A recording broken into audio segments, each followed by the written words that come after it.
hay tres vertientes para ver este punto.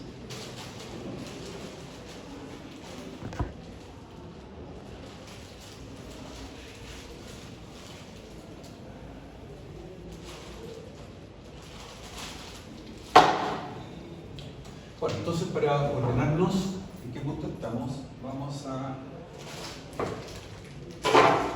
hacer una discusión general de este tema. Entonces,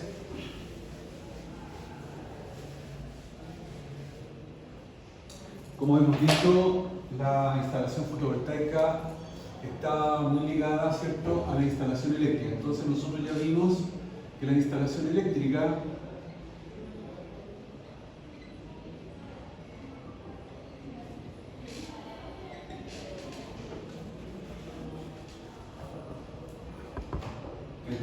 desde el punto de vista administrativo está regido por lo que es la incorporación del documento T1, ¿cierto?, que está asociado a una plataforma SEC.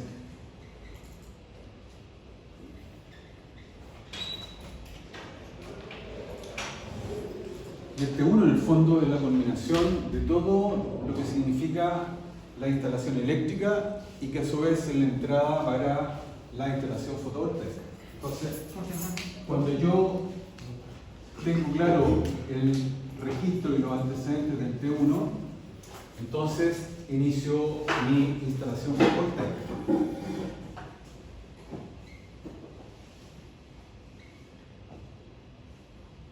Ahora, respecto a lo conversado anteriormente, ¿qué es lo primero que yo debería hacer antes de empezar la puesta en marcha de una instalación fotovoltaica? Tenemos listo el proyecto, ¿cierto? Están listos las lucas, porque el análisis económico, en ese paso que vamos, ¿cierto?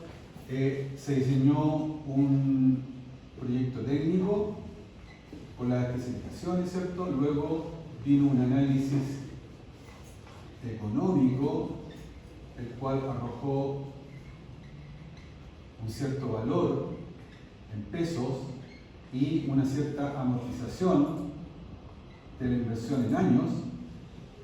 Entonces, teniendo esos pasos claros, ¿cierto?, ya comenzamos con el cliente, está el financiamiento. Entonces, ¿qué deberíamos hacer como el paso siguiente administrativo? En este caso, ¿se recuerdan que hemos conversado al respecto? ¿O no hemos conversado nada? La clase de instalación. eso. Claro, eso estaba incluido en el T1, acá. Entonces, ¿qué es lo que tenemos hecho nosotros? Ya está determinado la potencia, ¿cierto? Por lo tanto, el T1 ya estamos claros, ¿ya? Con el T1 ya tenemos claras las especificaciones técnicas y tenemos la puesta en marcha porque tenemos una tarifa asociada, ¿cierto? Y un contrato que rige todo lo que es instalación eléctrica. Entonces después tenemos el estudio de la planta fotovoltaica, que significa la primera parte, determinar cuántos paneles, qué inversor, cuáles son las líneas, cuál es la caída de tensión, el diseño en sí de la planta fotovoltaica. Entonces tenemos lista esta parte. Luego vamos a ver si esa planta es económicamente factible, o sea, si en realidad yo como propietario voy a ser capaz de meterle lucas a la planta para recuperar inversión en algún tiempo, ¿cierto? Entonces ese es el paso que estuvimos hace una semana, en la cual dijimos ya, en realidad esto cuesta tanto y se amortiza en tal cantidad de años. Entonces estaríamos listos para empezar a construir, ¿cierto? Ese es el paso. Ahora, ¿qué es lo primero para construir? Importantísimo, la factibilidad. La factibilidad es un trámite que no se hace en la superintendencia, sino que se hace en la compañía eléctrica. Entonces la factibilidad es un tema que no está muy así como estructurado, porque no hay un documento oficial, pero tenemos que meternos en la plataforma de la compañía que nos corresponde. Por ejemplo, si estamos aquí en Valparaíso, tendremos que meternos a la compañía Chelquinta, ¿cierto? Y solicitar la factibilidad. ¿Ya? Entonces, primer paso, solicitar la factibilidad. En este caso tenemos dos opciones. Primero, que me digan que sí, lo cual sería lo óptimo, o que me digan que no, que es lo complejo. ¿Por qué es lo complejo? Porque, por ejemplo, la compañía podría argumentar que no tiene la capacidad de empalme, o sea, de transformador suficiente, o no tiene la línea suficiente, por lo tanto ahí habría que entrar a que este costo que está acá, este costo económico de la planta, se tendrá que a lo mejor sumar con otro costo económico que significa ampliar la capacidad de la línea. Y ahí eso no le gusta a nadie, porque el cliente empieza a decir, pero si usted me dijo que la planta eran, no sé, 80 millones y ahora voy a tener que pagar a lo mejor un par de millones más porque la línea no tiene capacidad. Entonces, ese tema muchas veces se adelanta antes del proyecto, ¿cierto? Para estar un poco recordado de cuánto es lo que significa, lo que necesita la compañía para recibir esa potencia, ¿ya? Porque puede ser que, por ejemplo, la manzana donde yo estoy haciendo la planta fotovoltaica tiene un transformador que está prácticamente al 90% de servicio y le voy a meter una corriente que no es capaz de soportar, ¿ya? Entonces ese punto hay que considerar. Una vez que está lista la factibilidad, ahí sí ya yo tendría que empezar a lanzarme a la solicitud del T4. Ahora, sabia la superintendencia le dice al instalador, ¿sabes qué? Mira, te recomiendo antes que hagas nada, ¿cierto?, poder ver algunas condiciones previas para la presentación de este documento. Entonces, eso significa que tal cual el T1 tiene checklist, ¿cierto?, el T4 también tiene checklist, ¿ya? Entonces, yo creo que es importante darle una mirada a lo que nos anuncian como inspección para estar preparados, ¿ya? Entonces, en esta primera aproximación vamos a ver qué es lo que requiere, ¿cierto?, o qué es lo que chequea la SEC en las instalaciones fotovoltaicas a nivel de generación. Entonces, aquí tenemos algunos puntos muy similares a lo que es el T1, ¿cierto? El destino de la propiedad indicado en el T4 corresponde a lo indicado en el plano o dibujado en el plano, ¿ya? ¿Qué quiere decir esto? Que en la viñeta del plano, ¿cierto? Acá tenemos la viñeta típica de acá, ¿cierto? Tendremos que tener la caracterización de la viñeta SEC, en la cual tenemos 3 secciones, una de ellas destinada al rótulo de lo que es el proyecto, ¿cierto? Por lo tanto, aquí irá proyecto fotovoltaico X, ¿ya? Colegio, lo que ustedes hayan hecho, ¿ya? Indicar las direcciones y georreferencias de la propiedad, eso lo habíamos visto en el T1. ¿Entienden a qué se refiere ese punto? Cuando indica direcciones y georreferencias de la propiedad, ¿qué significa georreferencias de la propiedad? El lugar donde está ubicado. El lugar donde está ubicado a través de las coordenadas X e Y, ¿cierto? Entonces aquí irá la coordenada de la latitud, ¿cierto? Y la coordenada de la longitud, ¿ya? Entonces yo georreferencio el sistema para que la información del, no sé, del probador solar o del PVSIS que yo ubico como ubicación, la traslado a la ubicación del SEC para que tome el mismo punto y lo analice, ¿ya? Entonces, de esta manera, el SEC va a tener una mirada del proyecto que yo presente respecto a la ubicación en que está, verificará la variación, ¿cierto? Verificará algunas características que le interesen. Entonces, de esa parte, en ese sentido, me está cotejando un poco la pega que yo estoy haciendo a través del proyecto, ¿ya? Entonces, si ustedes se recuerdan, uno de los aspectos importantes que nosotros veíamos cuando nos metíamos al explorador solar era que lo primero de lo primero era, en el explorador solar, ¿se acuerdan ustedes que yo tenía acá el mapa y ahí aparece el famoso puntito, ¿cierto? Ese puntito me da a conocer la ubicación del terreno donde yo estoy construyendo. Por lo tanto, aquí me aparece la referencia, la longitud y la latitud, y yo la copio, ¿cierto? Para ir, en la medida que avanzo con el proyecto, siempre a sacar el mismo punto. Entonces, en eso también para el SEC es importante tener esa información. Punto 3.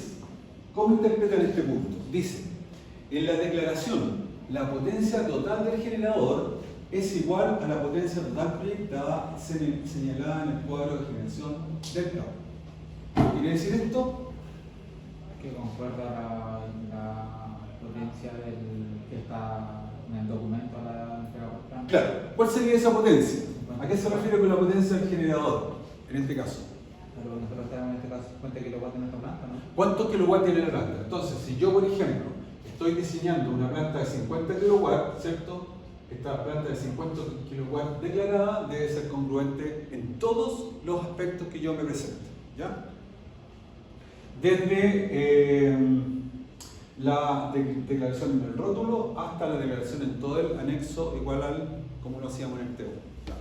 La potencia tiene que ser congruente a lo que estamos trabajando en todos los lugares, desde la especificación de los strings para adelante.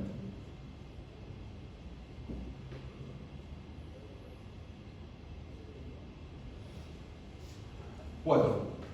Aquí, clase del instalador. En este caso, la instalación o el instalador está más restringido que en el T1, ¿ya? Porque aquí solamente pueden declarar las clases del instalador A o D, ¿ya? No existe C ni D, ¿ya? Solamente puede ser A y D. O ingeniero, ¿cierto? O nivel técnico, en el caso que ustedes cuando egresen podrían hacer esta pega.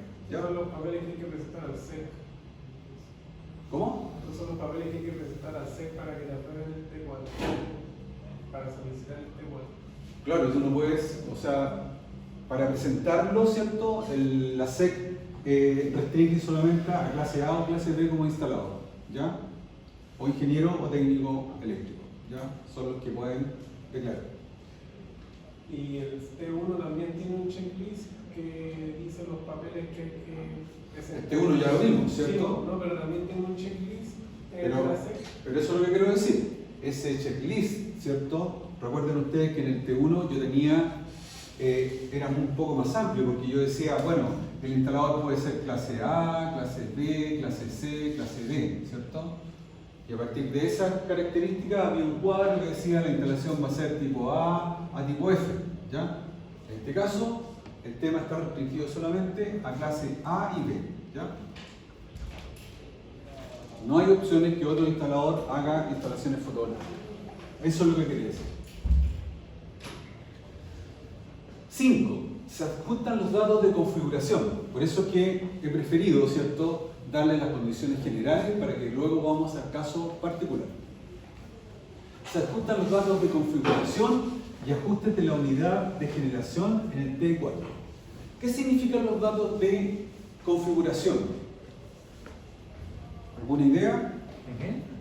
¿Qué significan los datos de configuración? No es eso, me perdí. No sé. 5. Ahí nos perdimos, sí. Yo creo que estamos perdidos porque ese es un tema bien específico de las instalaciones fotovoltaicas. No tratar de configuración. El tema de los strings, ¿no? No. Cuando hablamos de configuración,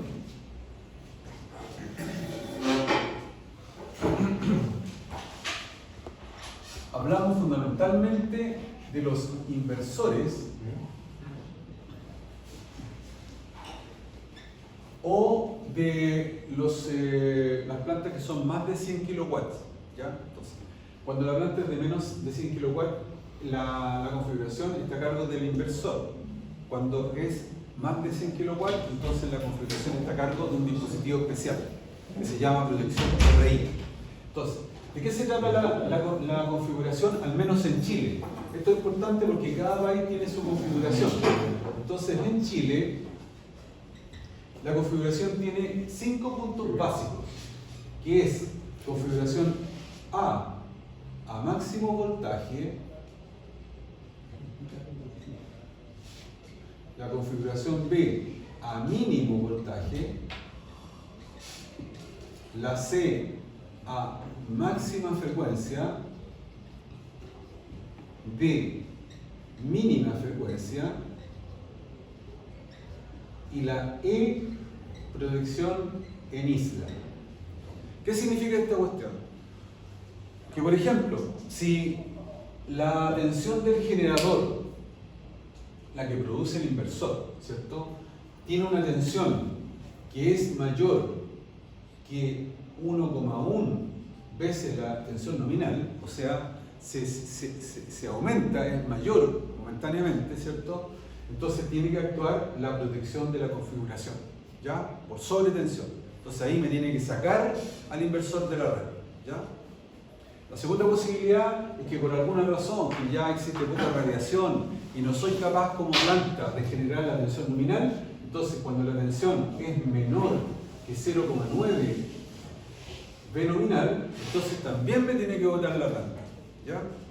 Lo mismo que la frecuencia. La frecuencia tiene un porcentaje de mayor que un 1% de la frecuencia nominal o menor que un 1% de la frecuencia nominal. ¿Ya?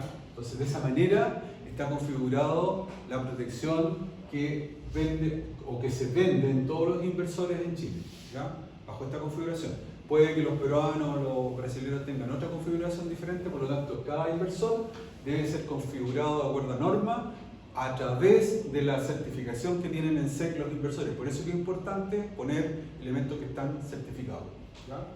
Y por último, la protección de isla, que significa que si yo no tengo tensión desde el exterior, entonces debe ser desconectada la planta. ¿Ya? Entonces, todo este protocolo, ¿cierto?, está incorporado dentro de la configuración y los ajustes del generador. ¿Ya? A eso se refiere. ¿Ya?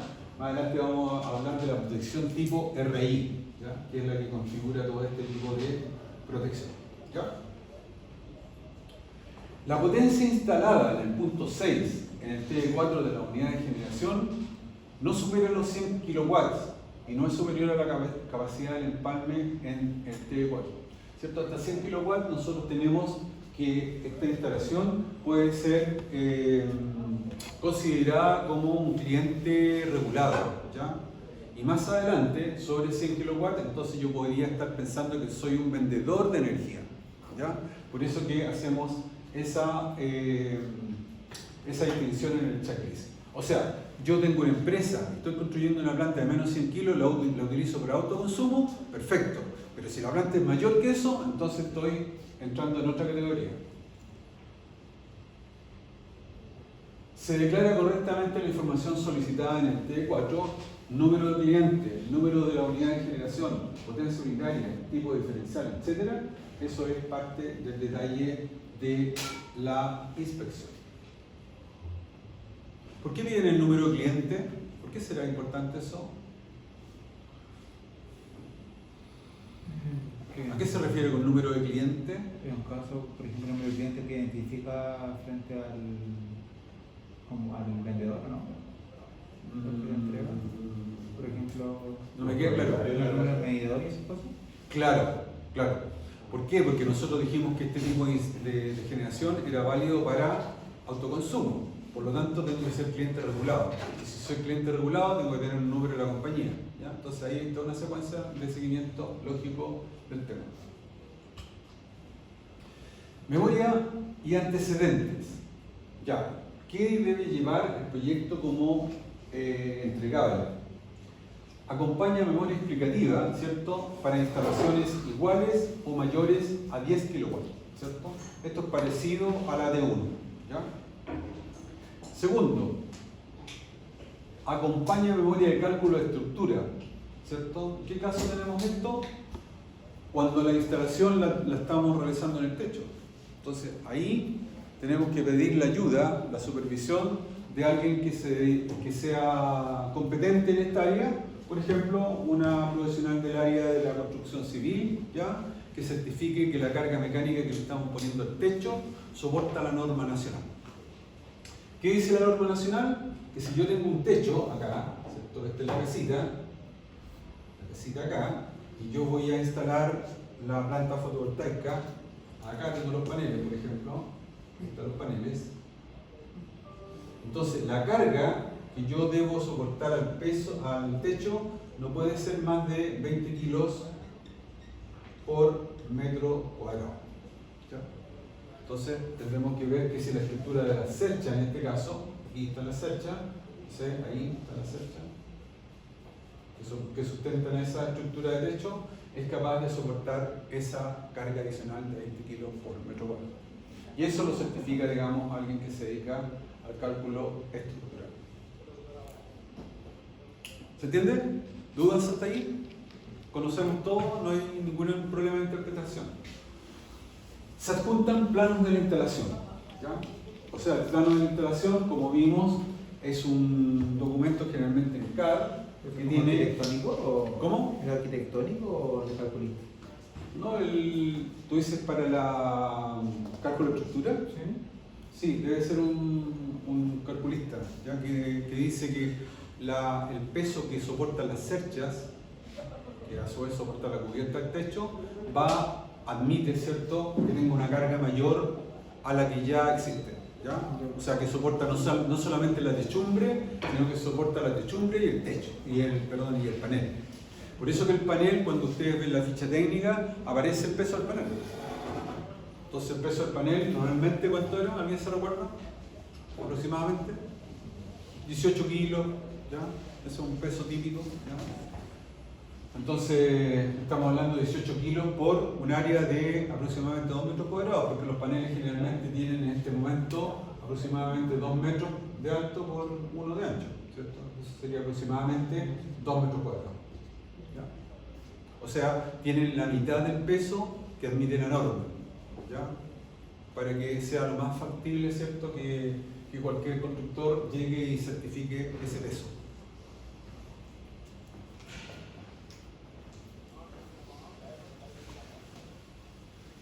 ¿Estamos claros hasta el momento, no? Pedraza. Un check.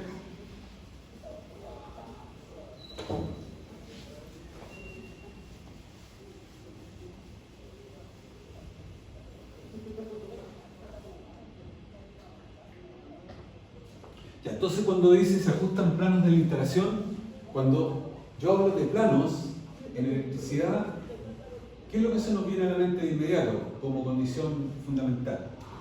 Planos, lámina, ¿cierto?, que tiene un formato determinado, desde el acero hasta la 4, ¿ya? Generalmente el acero es un plano grandote que es medio incómodo, ¿cierto? Generalmente los eléctricos tienden a trabajar en el A1, ¿cierto?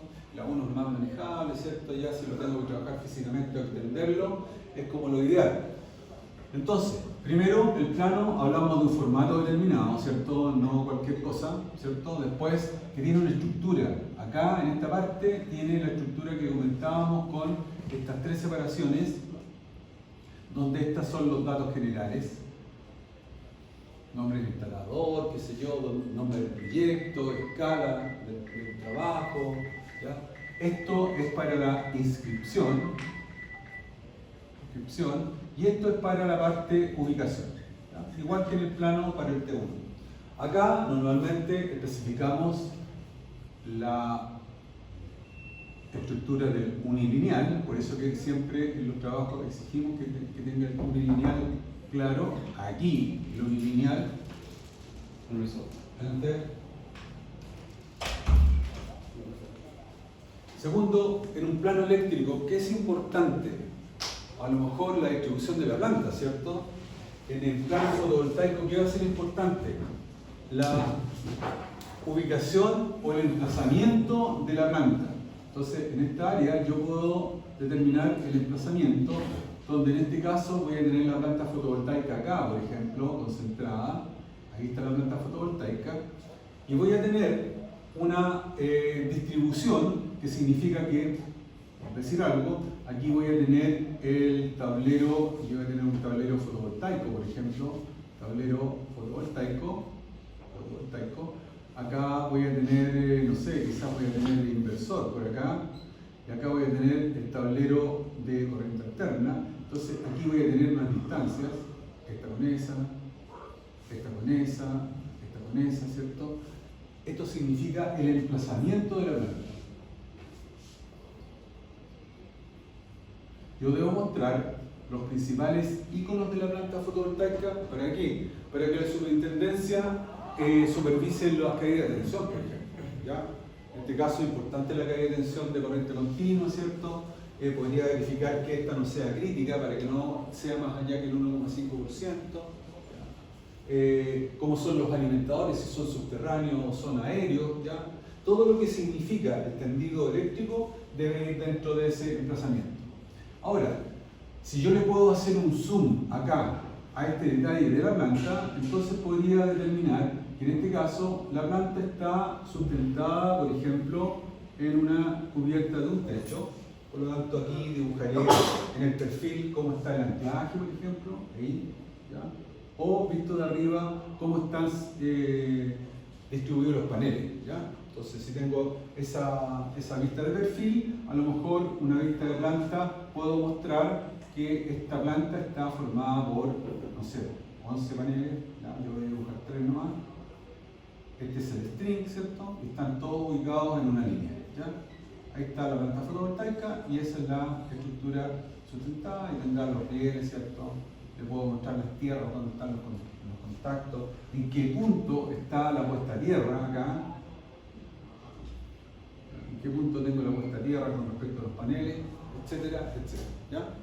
Entonces, ¿hay algunas pequeñas diferencias con los planos eléctricos?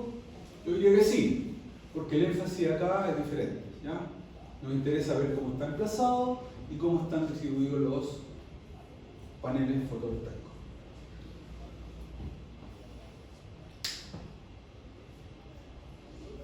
Cuando la planta es mayor que 3 kW, ¿cierto? Hay que hacer un protocolo de mediciones.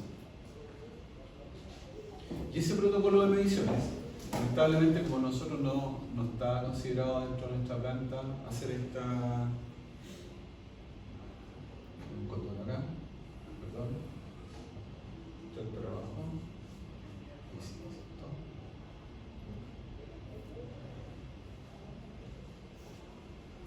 Entonces, digamos, acá. Informe de ensayos y mediciones del generador. Entonces hay un apéndice, ¿cierto?, en el 4.2 del RG1 en la cual aparecen todos los ensayos, ¿ya? Vamos a verlo específicamente cuando examinemos este RGR1, ¿cierto? ¿Se lo había puesto yo en la plataforma, no? Entonces, este RGR1 está destinado a que usted prepare bien su presentación, ¿ya? La planta ya está hecha, está fabricada, como les decía anteriormente, está hecho el proyecto, ¿cierto? Está la parte económica, pero ahora yo tengo que mostrar la parte administrativa. Y ahí dentro de esa muestra hay algunas pruebas. Por ejemplo, yo tendría que hacer pruebas pasivas, igual que la parte eléctrica, y pruebas activas. Entonces, para su expertise, si yo voy a las pruebas de la entrega de las instalaciones eléctricas, tengo dos características: las pruebas pasivas y las pruebas activas. Para ustedes, ¿cuál sería una prueba pasiva de la instalación antes de entregarla? ¿Qué está generando? No sería prueba pasiva. ¿Aislación? La aislación, el aislamiento, ¿cierto? Importante, porque ¿qué pasa? Que, por ejemplo, yo puedo estar tirando ductos subterráneos. ¿Alguien ha tirado cables aquí alguna vez o no? Subterráneo. ¿Ah? Subterráneo no. Subterráneo no. Ya, cuando tú tiras subterráneo, de repente cuando la distancia, bueno, la norma dice que no más de 50 metros entre cámaras, ¿cierto? Pero cuando yo tiro cables que son de sección considerable, la verdad es que a veces tengo que tirarlo con una camioneta, porque el peso del cable es considerable. Por lo tanto, en ese arrastrar de cables, generalmente puedo tener alguna pasada con algún elemento extraño, una piedra, y le daña la aislación. Entonces, estamos entregando ese cable defectuoso. Por lo tanto, importantísimo, antes de entregar una prueba como condición pasiva, medir el aislamiento. Medir aislamiento. Así como por curiosidad. ¿Estamos claros en la medición de aislamiento? ¿Qué significa? Será con el puente, no sé. ¿Sí? ¿Estamos claros? Ya, ¿a qué tensión debería medir el aislamiento? Por ejemplo, una instalación fotovoltaica. ¿Perdón? Sí, ¿pero a qué tensión? ¿A qué voltaje? Depende de 1000 volts. ¿1000 volts? Sí. DC. ¿Debería ser 1000 volts? Depende de la característica de la tensión nominal del string. ¿Ya? Suponte, si tú vas a realizar un string que tenga entre 500 y 700 volts, entonces ahí hay una tabla que te dice aplica 500 volts. Si la tensión del string es entre 700 y 1000, entonces en ese caso aplica 1000 volts de tensión de prueba de aislamiento. ¿Ya? ¿Se con el puente de Winston? No, con el megómetro. No. ¿Ya? Entonces tú tienes un megómetro acá, o sea, tú tienes, perdón, una línea. Este es un alimentador DC, ¿cierto? Entonces tengo dos pruebas típicas. Como es alimentador de C, tengo los dos alimentadores que vienen del string, ¿cierto? Este va a ser el más y este va a ser el menos, ¿cierto? Entonces, para la prueba, ¿qué tengo que hacer? Para que sea pasiva, tengo que desconectar la planta. Entonces, acá tendría el cable positivo de la planta y acá tengo el cable negativo de la planta, por lo tanto eso iría a la planta fotovoltaica, ahí, ¿cierto? Y este iría acá. Por lo tanto, como es prueba pasiva, tengo que abrirlo, porque me interesa detectar fugas acá, ahí, que no se pegó un rajón el aislamiento. Entonces, ¿dónde le voy a poner yo la tensión? Acá voy a tener el megómetro, ¿cierto? Aquí está el megómetro. Entonces este cable lo voy a tirar a un terminal del megómetro y el otro lo voy a tirar allá. Y le voy a meter los 1000 volts, ¿cierto? Entonces ese sería el formato número 1 que me exige la normativa. Y el formato número 2 significa que en lugar de probar una línea, entonces yo cortocircuito acá, ¿cierto? Y estoy probando las dos líneas con la aplicación de tensión. O sea, esas dos líneas me las exigen las plantas fotovoltaicas. ¿Qué otra prueba pasiva existiría antes de conectar? Importantísima. Continuidad.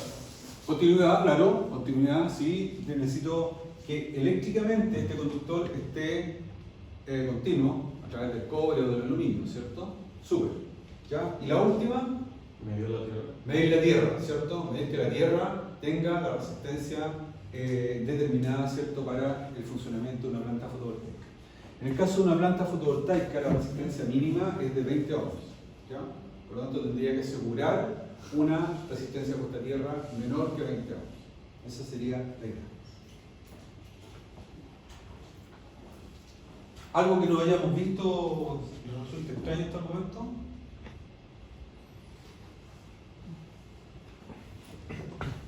¿Nada extraño? No. Todo dentro de lo normal, ¿cierto? Cosas que ya como eléctricos igual sabemos. Aquí me salté, ¿o no? ¿Salté algo?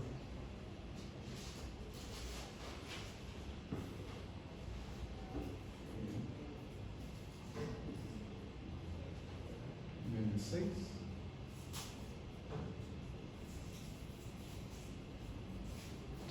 Sí, me había saltado, parece. Ya, estábamos acá, ¿cierto? Estábamos en punto 4, ¿cierto? Adjunta informes de ensayo y mediciones del generador, ¿ya? ¿Activas o pasivas? La activa debería ser la medición del VOC, ¿cierto? Medición del VOC, medición de la corriente de cortocircuito, que eso lo puedo ver con la pura planta, y si tengo alguna carga anexa, poder medir de alguna forma la radiación que tenemos en el lugar, ¿cierto? La temperatura, todos los parámetros que son relativos a la fuente fotovoltaica.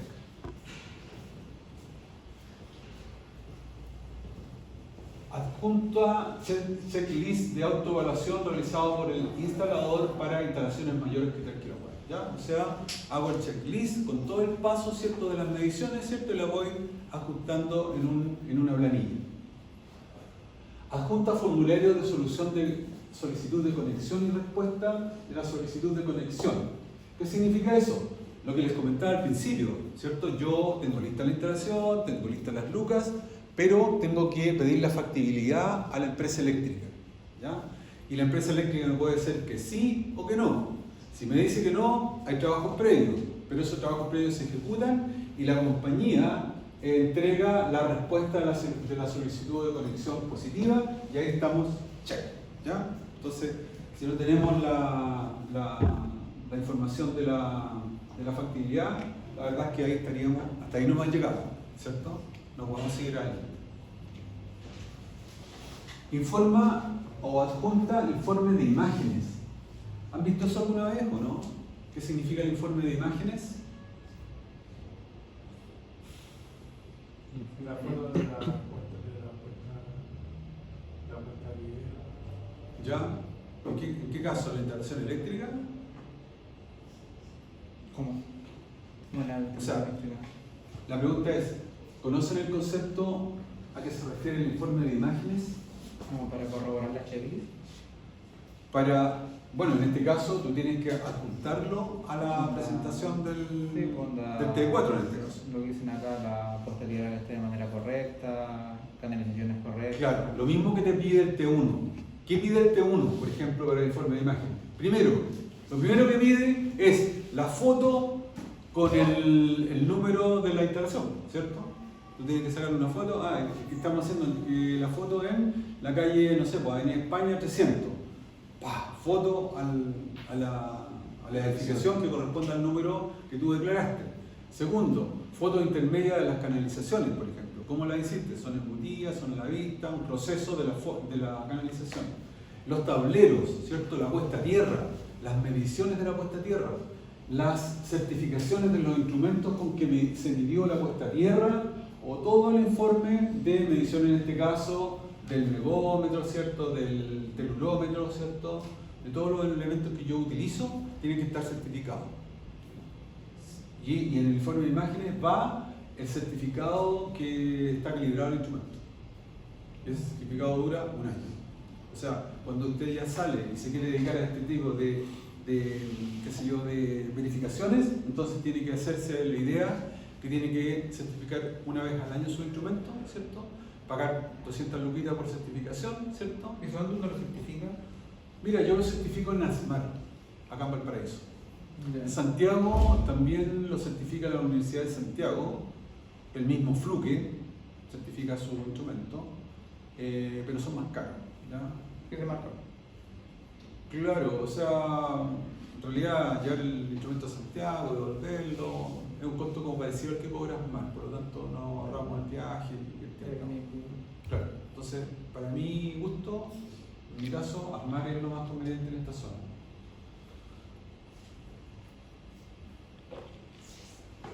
Adjunta informe de parametrización o configuración emitido por el fabricante del inversor en conformidad a la norma técnica, ¿cierto? Es lo que decíamos acá adelante, ¿cierto? Que este es el informe para Chile, ¿cierto? Por lo tanto, cuando usted compra el inversor, tendría que entregar el informe de la parametrización que está contenida porque el fabricante lo mandó a Chile e hizo estos parámetros.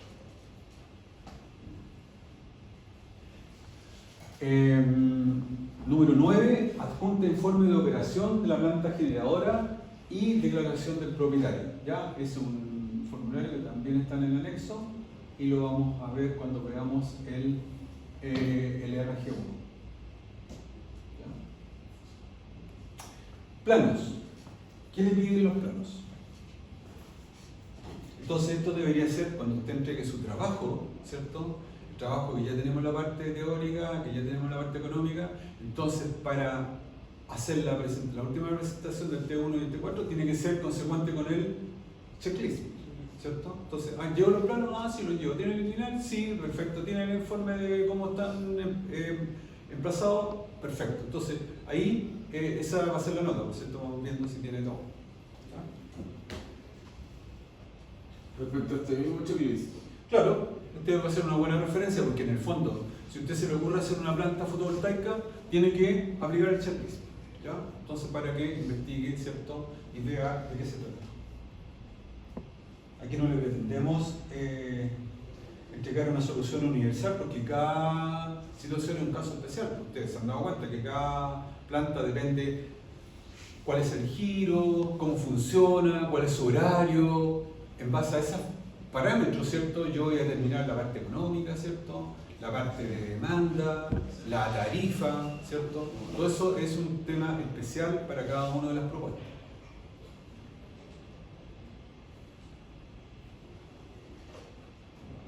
¿Qué lleven ya los planos? Los planos. Número 1. Incluye croquis de ubicación completa y direcciones suficientemente claras para su ubicación. Eso es para que cuando le vayan a revisar, ¿cierto? El inspector SEC se sincroniza con su posición y llega acá sin ningún problema a revisar. ¿Ya? Como anécdota, les podría decir que, hace como 2 años, ¿sí? Hace 2 años yo salía a sorteo para una revisión y, claro, estaba revisando el profe Flores, estaba todavía en la segunda, entonces me dijo, chuta, me pasa que tú estás en la última revisión de la mañana, entonces tengo que ir a revisar unas cosas y lo acompañé. Lo acompañé a una revisión. Resulta que tenía que revisar una instalación que estaban haciendo ahí en los Infantes de Marina y otra en un edificio. Así que lo llevé, qué sé yo, hice una vuelta. Resulta que llegamos a la, ¿cómo se llama?, la instalación de los marinos y la verdad es que tenían declarada la instalación entregada, pero no tenían los alimentadores, estaban recién poniendo el refacto, o sea, pero era chanta. O sea, yo la mala suerte de que, como ustedes saben, uno va a sorteo. De repente no te revisan, pero cuando te revisan y tú tienes declarada la instalación completa y no la tienes, te suspenden la licencia por parte baja. Entonces, esa cuestión es delicada.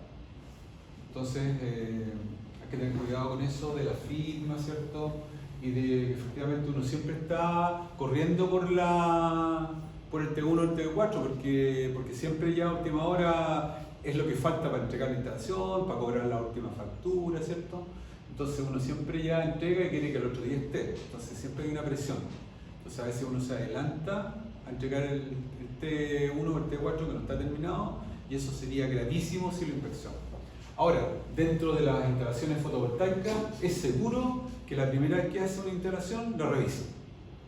Es como ya la cábala, porque es como una instalación nueva, ¿cierto? Entonces revisan puntos críticos. En este caso, profe, que adelantaron los trámites, obviamente no eran fotos de las reales las que pusieron en Claro, o pusieron las fotos reales hasta donde duraba el proceso, por ejemplo. No presentaron la foto de instalador terminado, de la canalización del alimentador, por ejemplo. Que no era un alimentador trivial de, no sé, por 5 o 10 metros y se colgaban sino que era un alimentador como de 300 metros. Entonces estaba la zanja recién, no estaba tirado, no estaba hecho, no había cómo salvarse. Así que en ese caso, cuando tú declaras que todo está completo. Entonces por eso te chequean alimentadores, pan, ¿cierto?, cargas. Entonces tienen toda la mano, por eso que te vienen tantos datos, para tomar la data, ¿cierto?, y cotejarla con el terreno. ¿Ya? Así que lo que se recomienda es que a veces uno se presiona por el tiempo, pero en realidad cada cuestión tiene su tiempo. Tú tienes que pensar que un T1, un T4 de repente pueden ser, no sé, pues 10 días hábiles, 20 días hábiles, que significa de repente un mes de retraso. Y si tienes alguna observación, entras de nuevo a la cola, ¿cierto?, como que se hubieran partido de cero. Por lo tanto, esos 10 días o 20 días se transforman en el doble. Y hay una tensión siempre que está presente. Ya, entonces, en la parte planos, croquis de ubicación, sugerencia indicar las referencias de sitio, qué sé yo, cualquier mapa referencial. ¿Ya? Incluye las coordenadas geográficas, ¿cierto? Incluye las notas con la información, nombre del perfil del inversor, en caso de que lo tenga, inversor permite o no mostrar la configuración de los ajustes y la marca de proyección RI externa y cuadro de ajuste. ¿Ya? Entonces cuando yo les decía que cuando la instalación era menor, ¿cierto?, entonces en ese caso la proyección RI estaba dentro del inversor, pero cuando la instalación era mayor ya de 30 kW hacia arriba, ya yo podía pedir o utilizar una protección RI externa. ¿Qué quiere decir esto? Que la protección RI tiene esta misma particularidad, pero despeja directamente desde el equipo de medida. El equipo de medida tiene un contacto, ¿cierto?, como tablero de transferencia, en el cual si cumple la norma, enclava. Si no cumple, desenclava. Entonces, ese concepto se llama protección externa RI, en el cual hay un monitor que está sensando tensión y corriente y detecta cuando tengo sobretensión, sobrefrecuencia, ¿cierto?, o condición de isla. En ese caso, bloquea desde la protección general. Diagrama unilineal, cuadros de generación y cuadros de caída de tensión. ¿Qué significan los cuadros de caída de tensión? Que yo especifico para cada alimentador su caída de tensión. Por ejemplo, los alimentadores fotovoltaicos, ¿cierto?, que son los más sensibles, que cumplan el 1.5 de caída de tensión máxima. Entonces, en el emplazamiento, como les decía acá, yo puedo saber que el alimentador fotovoltaico, respecto del tablero fotovoltaico respecto del inversor tienen tantos metros de distancia, por lo tanto a partir de esos tantos metros de distancia y la sección, yo puedo determinar la acreditación. Y hacerlo consecuente con la caída de tensión permitida, que es el 1,5. Resumen de lámina, ya. En caso que tenga más de un cuadro de generación, por ejemplo, esté generando solar y esté generando eólica, entonces tengo que tener un cuadro separado, igual como lo hacíamos en las instalaciones eléctricas. Cuando hay más de una lámina, también llevar el orden lámina 1 de 2, 1 de 3, eso ya ustedes lo saben. Y lo siguiente, materiales que requieren certificación o autorización para el uso, cumplen con este requisito, al igual que la parte de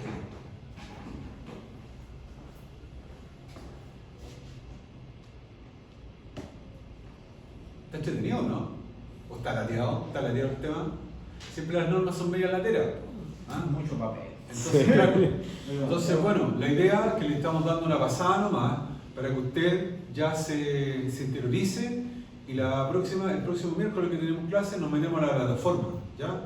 La idea de esta sesión es más o menos alumbrarlo a ustedes para que vengan preparados y hacemos una pasada por cómo lo harían en la plataforma, ¿cierto? Y con eso quedamos claros y ya la próxima semana ustedes hacen su presentación. ¿La próxima semana es la presentación final o no?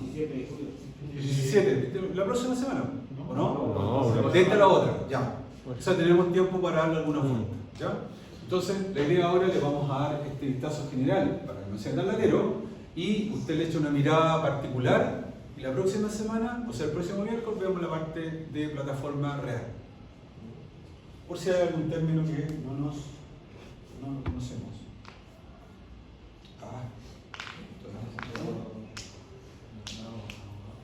Entonces estamos por aquí. Entonces, esto es lo mínimo que nosotros tenemos que conocer. ¿Por qué lo mínimo? Porque es lo seguro que nos van a preguntar en caso de las inspecciones.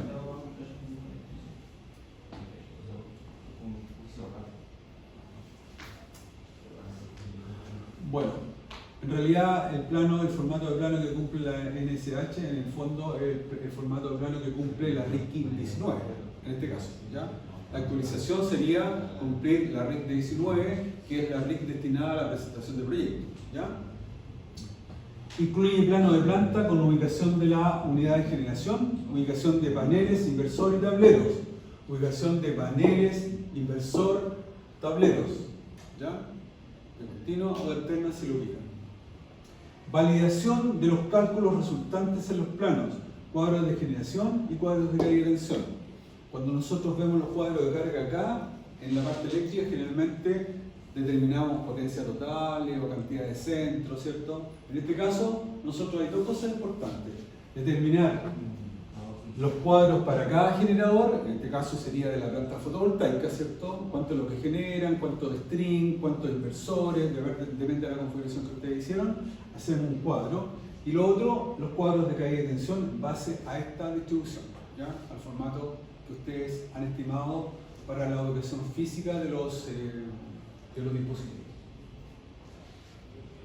Tipo de aislamiento y capacidad de transporte del alimentador y los conductores de SA cumplen la normativa vigente. En este caso, cuando yo hablo de conductores fotovoltaicos, entonces tendré que usar la aislación pertinente al RIC número 4, ¿cierto? El RIC número 4 especifica, ¿cierto?, las características del aislamiento y las tablas pertinentes de capacidad de transporte del alimentador y los conductores también cumplen la norma. La instalación cumple con protecciones independientes para el generador y la instalación de consumo. Y eso viene claro en la especificación del cuadro unilineal, el diagrama unilineal, ¿cierto?, que ya todos manejan, ¿cierto?, que es el formato típico, ¿ya? Que va a tener protección termomagnética para la planta y para la instalación en general. La caída de tensión entre el empalme y la unidad de generación fotovoltaica no supera un 3%, no debe superar el 3%. La caída de tensión entre el inversor y los paneles, que es la parte continua, no debe generar el 1,5%. Entonces, por eso que son importantes los cuadros de caída de tensión. Entonces, un 3% para alterna, en resumen, y un 1,5% para la parte continua. ¿Y la UG qué era, profe? UG. La UG es la unidad de generación, la planta fotovoltaica. El valor de resistencia puesta a tierra, ¿cierto? Máximo 20 ohms, como ya lo sabemos. Eso para baja tensión es la referencia. Que ya son expertos en malla de tierra. Tanto perspectiva. Con el profesor, ¿cómo se llama? Los Reyes. El Reyes. El Reyes le pega a las mallas de tierra. Pero ¿qué pasa con eso, profe? Que ya no se usan las curvas patrones y por qué lo siguen enseñando así acá? Que las curvas patrón son dispositivos de interpretación de la resistividad del terreno. Ahora, hay otros métodos con la tecnología, van apareciendo otros métodos para... Como más efectivo, ¿no? Claro, por el método de los... ¿Cómo se llama? El de los componentes finitos, ¿cierto? Entonces las matemáticas han evolucionado, por lo tanto hay aplicaciones que en realidad no utilizan la curva de patrón, pero eso no significa que tú no puedas usarla para el diagrama. O sea, igual es válido para un sistema Sí, cuantitativo presentarlo como... de hecho la norma establece esa metodología como válida. Entonces las curvas de patrón en este momento están vigentes. Así que es como un poco, digamos, la utilización del megómetro o del tolulómetro, ¿cierto?, como elemento de medida. Y eso está plenamente vigente.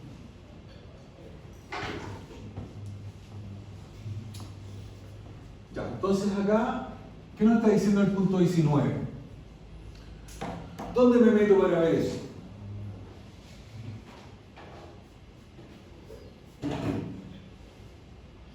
En realidad, como instalador eléctrico, uno lo primero que hace es ver el aislamiento del conductor, antes que nada, ¿no? Porque si yo voy a hacer un tendido de un alimentador, antes de tirarlo, antes de calcularlo, tengo que saber su aislamiento. Porque si es alimentador, me obliga a usar un tipo de aislamiento determinado. Por ejemplo, si yo estoy en corriente alterna y tengo que lanzar un alimentador, automáticamente descarto algunas aislaciones. Por ejemplo, el H0B7, ¿cierto? El THHN están descartados como alimentador. Entonces tengo que ir al RBK, al RZ1, ¿cierto? Para que la norma diga, sí, este conductor lo puedo utilizar como aislamiento para alimentadores. No, estamos esperando. Ya. Entonces tenemos eso.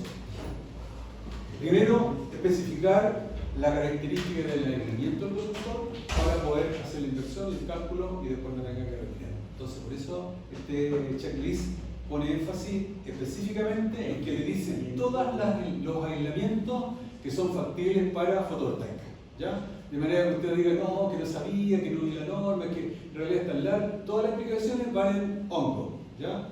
En el punto de la revisión, ahí cambia el alimentador y punto, ¿ya? Y con el agravante de que de repente, como estos aislamientos son más gruesos, a lo mejor la sección que calculó para el ducto, de repente no le va a entrar en un aislamiento más robusto. Entonces ahí doble trabajo porque tiene que cambiar el ducto y el alimentador.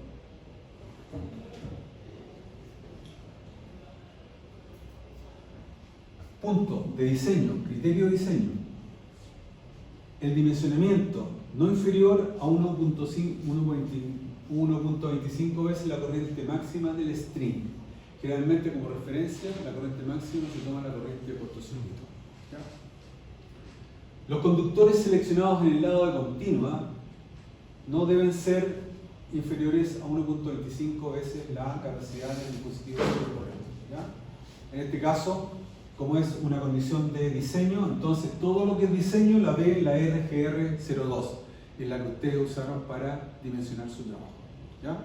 Entonces, características técnicas, la RGR02. Características de la entrega de la parte administrativa, la RGR01. Verificar que los arreglos o strings cumplan con las configuraciones central o microinversor, ¿cierto? Descritos en el punto este. ¿Qué quiere decir eso? ¿Qué quiere decir esto? Que yo puedo tener una configuración como string, o sea, conjunto de paneles en serie, o bien a través de microinversores. Cuando nosotros fuimos a la planta, ¿se recuerdan que les mostraba que un microinversor se alimenta directamente el continuo en la planta y sale directo a C? ¿Ya? No tiene el alimentador de C que hablan las configuraciones de string. Cuando se utilicen diodos de bloqueo, estos deberán ser iguales a 2 veces la tensión máxima del string, ¿cierto? Porque si falla uno va a quedar sometido a una tensión doble. ¿Ya? Entonces, importante para que no se quemen los diodos de bloqueo.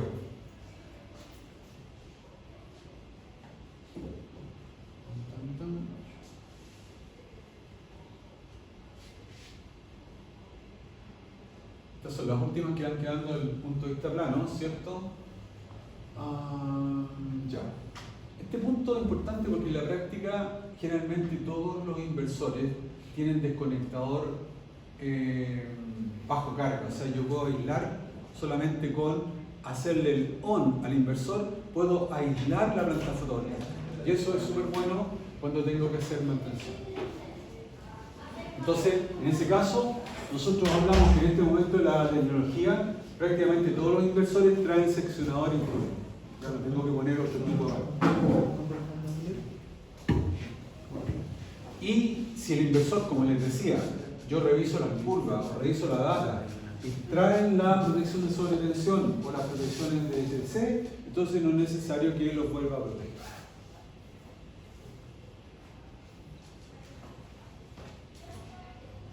Ya, esto, el punto 25 se refiere a cómo yo puedo verificar en la inspección que está operando la protección RI. Esta protección. ¿Cómo ustedes lograrían demostrarle al inspector, ¿cierto?, que yo estoy cumpliendo con esta norma?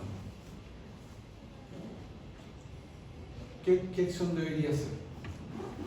Bueno, primero que todo, ¿cierto?, si yo saco la instalación de la red de la planta, ¿cierto?, ¿qué debería pasar con el inversor? ¿Cómo debería actuar? Debería abrirse, ¿no es cierto?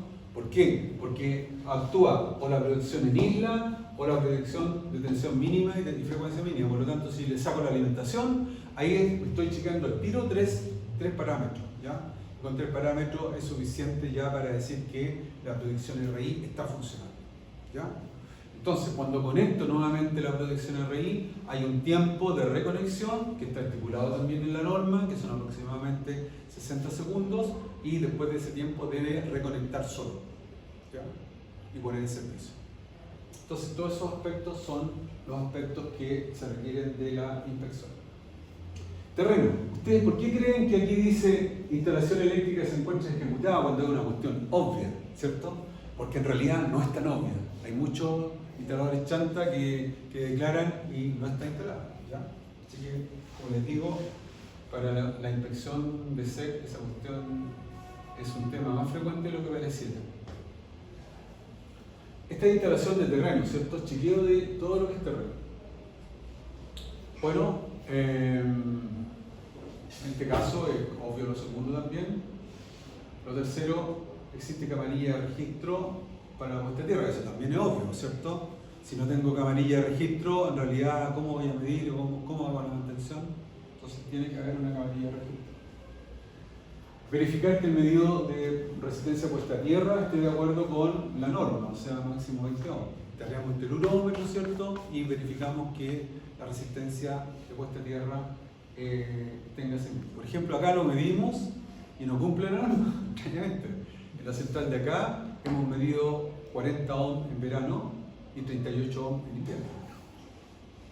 Porque ustedes saben, ¿cierto?, que en ninguna parte del Valparaíso, que de hecho en diferentes zonas y terrenos, en ninguna parte con una barra se logran menos de 20 ohms. Entonces, cuando en las declaraciones aparece en la planimetría una barra Copperwell y 17 ohms, eso es absolutamente imposible que tenga 17 ohms una puesta a tierra en esta zona y de menos de 20 ohms. Entonces, a lo menos debería tener una puesta a tierra con 2 o 3 barras para tener ese objetivo. ¿Ya? Así que esa cuestión es sabida por toda la gente que hace puesta a tierra.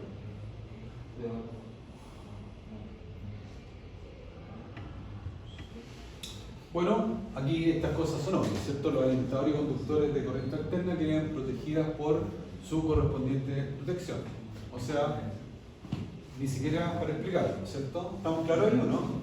¿Se cacha eso? El tablero está rotulado y tiene cuadro indicativo. Esta cuestión en la nueva, con los nuevos pliegos adquiere bastante importancia. Usted entrega una pega y tiene que estar rotulada tiquitaca, porque si se la revisan, la verdad es que puede salir mal por ese punto, que si no está rotulada no cumple la checklist y se lo rechazan, ¿ya? Lo mismo que el diagrama unilineal, ahí pegado al tablero, ¿cierto? Las luces de indicación, que son detalles que antes no se consideraban muy importantes, ahora le rechazan por eso.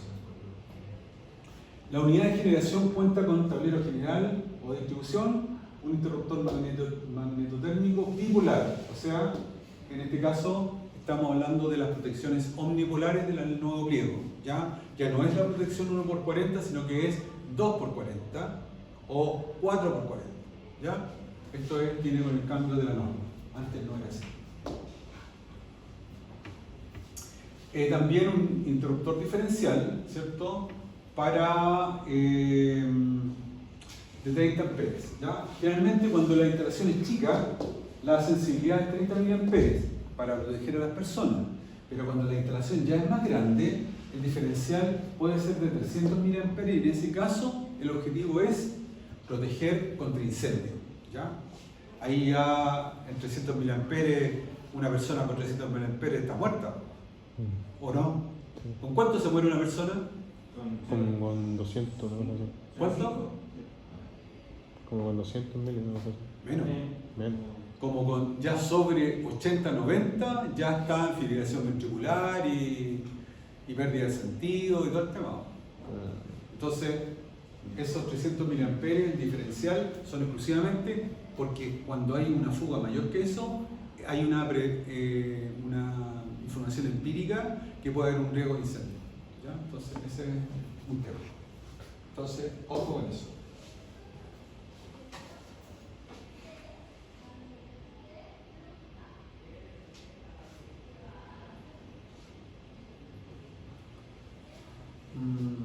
Ya. Claro, aquí vuelvo a insistir, los componentes cumplen con el etiquetado, señalética y placa requerida. Cuando hay una condición riesgosa como es una planta fotovoltaica, hay varias medidas de seguridad y de prevención de riesgo que están establecidas o a través de elementos físicos, como por ejemplo las barreras. Ustedes ven que la planta ya está cercada, ¿ya? Cualquiera que entre tiene que estar con la autorización, con las medidas de seguridad, con los zapatos eléctricos, con el casco, con los guantes, ¿cierto? En caso que no es un personal experto, ¿ya? Entonces hay varias barreras de seguridad que atender en una planta fotovoltaica, como son las señaléticas de peligro, ¿ya? Ubicación y distancia del inversor cumple con la instrucción técnica RGR2, ¿ya? Obvio no se pueden instalar en baños, cocinas, dormitorios, ¿ya? Bueno, eso no sé por qué estará ahí. No sé si a alguna persona se le ocurrirá instalar un inversor en un baño. No puedo, pero puede ser. ¿Ah? Verificación en terreno de parámetros de frecuencia, voltaje y ajustes de protecciones respecto a la normativa vigente.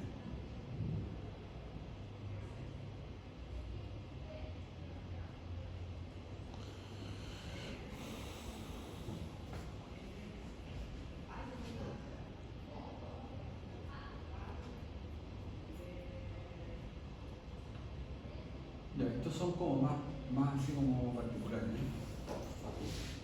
Son como cosas bastante obvias. La capacidad del conductor del lado de continua es superior a la capacidad de protección de sobrecorriente. ¿Qué quiere decir esa cuestión?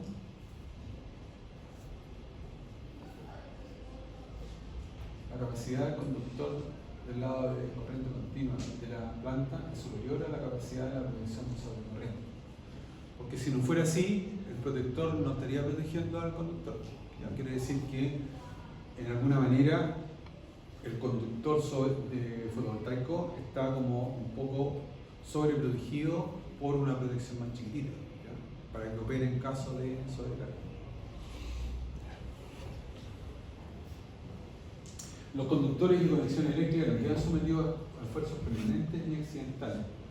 ¿Ya? Por ejemplo, una de las cosas que yo veo en la planta de acá es que los alimentadores fotovoltaicos están como tendidos a decir la misma estructura. ¿Ya? De repente tienen una barra cable. ¿Ya? Entonces, lo ideal sería que tuviera una bandeja tipo lina, por ejemplo, que llevara los conductores por dentro, saco la tapa si necesito hacer una mantención, ¿ya? Pero no así colgando, ¿verdad? Eso quiere decir la norma. Los conductores cumplen con la resistencia de aislamiento en conformidad con el instructivo técnico. Lo que les decía, ¿ya? Hay dos tipos de prueba de aislamiento, con un conductor independiente o con los dos conductores conectados en serie para ver cómo se comportan en la fuga de corriente. Para eso se hace la medición de aislamiento. Las partes metálicas están protegidas contra tensiones peligrosas. Bueno, todos tienen una puesta a tierra, por lo tanto eso se ve reflejado. ¿Alguna consulta hasta el momento? ¿Estamos muy latero hoy día? Latero, ¿cierto? Pero ¿para qué estamos con cuestiones? Pero la norma es... Mucho texto. Porque en caso contrario, ¿qué pasa con los alumnos? No, que el profe nunca me mostró la norma, ¿cierto? Si es la cuestión estética. Pero ¿lo vieron alguna vez o le dijeron vea la norma? No, nunca lo vieron. Entonces, por eso hay que darse la cara, ¿ya?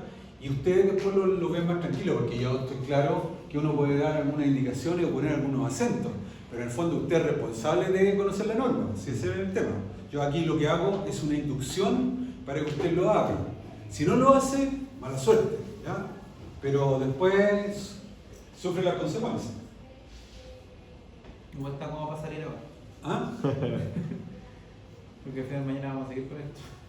El miércoles. No, el miércoles vemos la plataforma que es más entretenida. ¿Qué es lo que pasa? Que en la plataforma yo le voy a preguntar, ¿qué pasa acá? ¿Qué significa la protección RI? Entonces se supone, o debería ser, que usted le diera una leída particular a la RG1, ¿cierto? Para meternos en la plataforma. Porque siempre hay cuestioncitas así que no se entienden, o abreviaciones que ya son parte de la estructura de la plataforma. Entonces, ¿qué significa SCI?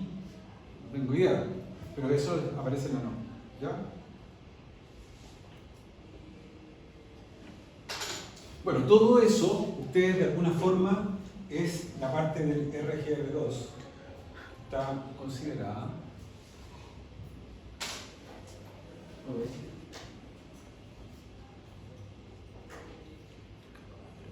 Ya, aquí esta protección de raíz siempre aparece, ¿cierto?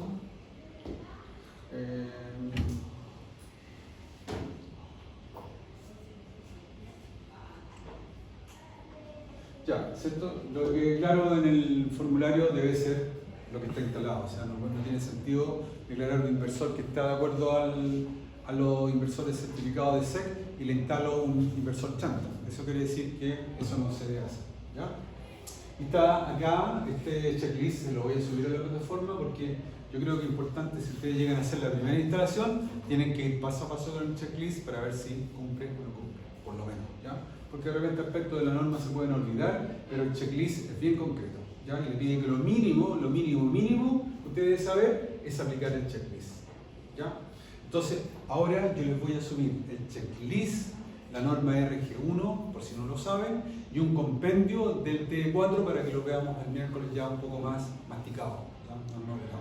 Bueno, ¿Ya? consulta, ¿habrá subido este checklist del No, T1? del T1.